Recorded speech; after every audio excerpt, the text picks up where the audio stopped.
আসসালামু আলাইকুম। আমি ডক্টর মোহাম্মদ মামুন মিয়া। আমার বন্ধু রিপন জানতে চেয়েছে যে শরীরের মধ্যে অ্যান্টিবায়োটিক রেজিস্ট্যান্স আছে কিনা সেটা আমরা কীভাবে বুঝবো।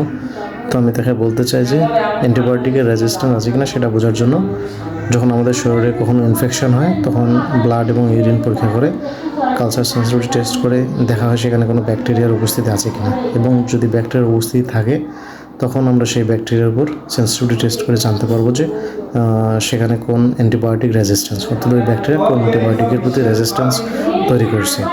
এছাড়াও শরীরের মধ্যে যখন কোনো ফোড়া হয়, ফোড়ার থেকে আমরা পুষ্পরিক্ষা করেও সেই সেম পরীক্ষাটা করতে পারি, বা কোনো ঘা থাকলে যদি ঘা না শুকায় তখন ঘায়ের থেকে রস নিয়ে আমরা সেখানে কালচার সেন্সিটিভিটি করে ব্যাকটেরিয়ার উপস্থিতি জানতে পারে তার সেই ব্যাকটেরিয়ার ক্ষেত্রে কালচার সেন্সিটিভিটি করে দেখা হয় যে সে কোন কোন অ্যান্টিবায়োটিকের প্রতি রেজিস্ট্যান্স।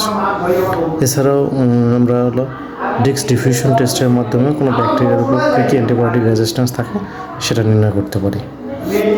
আমি মনে করবো আমার বন্ধু তার প্রশ্নের সঠিক উত্তরটা পেয়ে যাবেন। স্বাস্থ্য সম্পর্কিত এমন আরও প্রশ্ন থাকলে আমার পেজ ডক্টর মামুন সার্জারি এবং কর্নার সেন্টারে কমেন্ট করুন, অথবা গ্রুপ স্বাস্থ্য কথন গ্রুপে পোস্ট করুন। ধন্যবাদ সকলকে। আসসালামু আলাইকুম।